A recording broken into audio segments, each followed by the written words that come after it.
तो अभी ये जो लेबर कोड्स हैं इसके अंदर क्या क्या प्रोविजंस हैं, अगर आप उसको ध्यान से दो, और बहुत सारी चीजें आपके लागू हो रही हैं, अभी लागू हो रही है, आपको मालूम नहीं है कि उसका असर है, उन सारे कानूनों को बदलाव का असर है, हमें आइडिया नहीं है।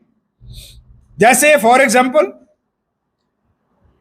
लांबा जी बात कर रहे थे, ये जो औद्योगिक इंडस्ट्रियल रिलेशंस कोड है, औद्योगिक संबंधों को लेकर जो कोड है, इसके अंदर सरकार ले आई कि हमने फिक्स टर्म एम्प्लॉयमेंट देनी है।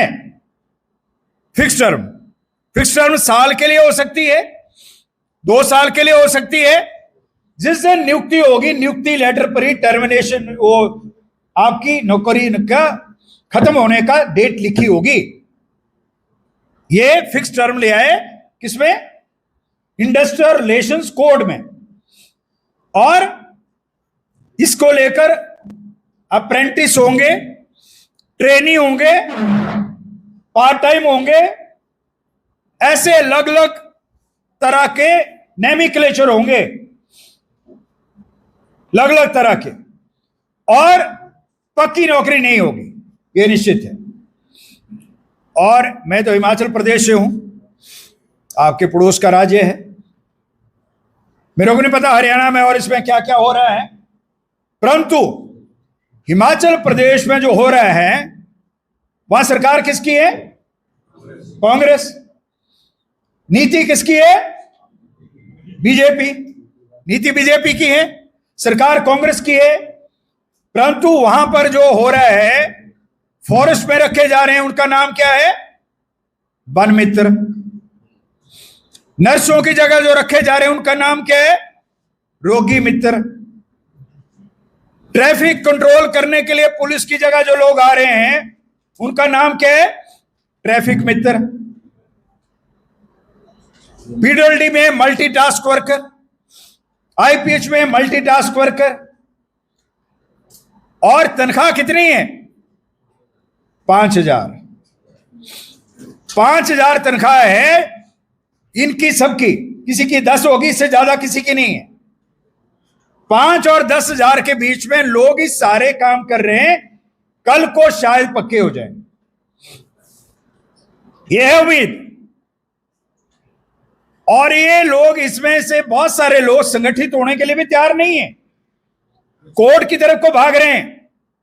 कोर्ट का मामला बाद में आएंगे आखिर जैसे में, कोर्ट की तरफ को भाग रहे हैं। तो एक पहला अटैक हो गया जिसमें आपके अलग अलग डिपार्टमेंट्स के अंदर भी जो कॉन्ट्रैक्ट वर्कर है, आउटसोर्स है, आउटसोर्स जिम्मेवारी कोई नहीं, ठेकेदार की जिम्मेवारी है, लेबर लॉ लागू करे ना करे उसकी जिम्मेवारी है। ये हमला जो है सिर्फ इंडस्ट्री में नहीं हो रहा है, ये सरकारी विभागों के अंदर सारी जगह ये शुरू हो गया, अस्पतालों में, एजुकेशन में, हर जगह ये शुरू हो गया। और अभी हम इसके बारे में सोच रहे, मैं तो पक्का हूं मेरे को क्या जरूरत है इनके साथ बात करने की, मेरे तो नौकरी है, कोई साल गिन रहा है इतने साल रह गए, कोई ग्रेजुएटी गिन रहा है इतने मिलनी है, कोई पेंशन का हिसाब किताब लगा रहा है, परंतु हम लोग ये नहीं देख रहे हैं कल को विभाग नहीं रहेंगे तो पेंशन भी नहीं रहेगी, ये हम इसका अंदाजा नहीं लगा रहे।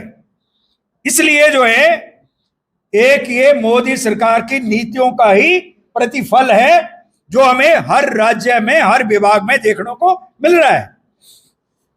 एक और अमेंडमेंट कर दिया, हायर एंड फायर, जब मर्जी रखो जब मर्जी निकालो। और एक उसमें था क्लॉज इंडस्ट्रियल डिस्प्यूट एक्ट में कि 100 से ज्यादा जहां मजदूर हैं, काम करते हैं, वहां अगर आपको ले ऑफ जानते हो? नहीं, सरकारी विभाग में नहीं, बैठकी जिसको बोलते हैं, 45 दिन के लिए भेज देंगे, आधी तनख्वाह देंगे, काम होगा बुला लेंगे, नहीं तो छुट्टी करेंगे, उसको बोलते हैं ले ऑफ, बैठकी, छटनी, लॉकआउट। इसके लिए 100 लोग अगर काम करते होते किसी एस्टेब्लिशमेंट में, तो सरकार से 100 से 101 होते, तो सरकार से परमिशन लेनी पड़ती थी कि आप परमिशन दो, इस वजह से हम ले ऑफ कर रहे हैं। इस वजह से छटनी कर रहे हैं। उस इंडस्ट्रियल में लिखा हुआ है किन किन वजह से आप ले ऑफ कर सकते हैं, छटनी कर सकते हैं।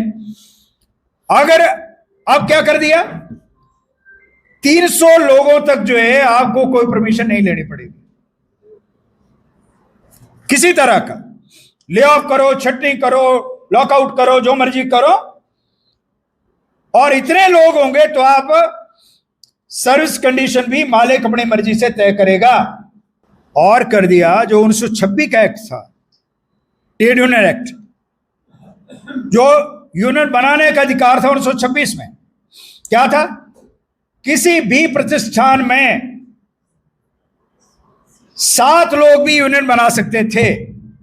अब क्या कर दिया, 100 चाहिए, 10% चाहिए, और रजिस्ट्रार को पावर दे दी, आप जब मर्जी यूनियन का रजिस्ट्रेशन खत्म कर सकते हो। वेरिफिकेशन को लेकर बहुत सारी गाइडलाइंस आ गया। हम क्या करते हैं, हमारा जो अभी तक रिवाज है, जो तौर तरीका काम करने का, यूनियन का कोई रजिस्टर मेंटेन नहीं करते क्या, बहुत सारे लोग नहीं करते, रजिस्टर मेंटेन नहीं होता, खाता मेंटेन नहीं होता, पूरा रिकॉर्ड मेंटेन नहीं होता। अब मोदी सरकार ने कर दिया, अगर ये रिकॉर्ड, रसीदें, ये सारा बैंक खाता, ये सारा चीज अगर ये मेंटेन नहीं होगा, आपका रजिस्ट्रेशन कैंसिल हो जाए। आज जितना मर्जी मजदूरों के लिए लड़ाई लड़े, आपका रजिस्ट्रेशन बचा नहीं सकते। और ये शुरुआत होगी, हमारे जेएंडके के साथी बैठे हैं इधर, 450 से ज्यादा यूनियन, रजिस्टर्ड यूनियन जेएंडके में डी रजिस्टर होगी। डी रजिस्टर का मतलब समझ रहे हो, रजिस्ट्रेशन खत्म होगी और लीगल तौर पर अपनी बात उठा नहीं सकते, कानूनी तौर पर। जेएंडके में शुरू हो गया। इसलिए जो है ये सारा जो काम है, आपकी संगठित ताकत को कैसे कमजोर किया जाए, कैसे आप जो है अपने हक की आवाज ना उठा सके, इसलिए यूनियन मत रखो, रजिस्टर्ड यूनियन मत रखो। लीगली आप उस लड़ाई को लड़ नहीं सकते।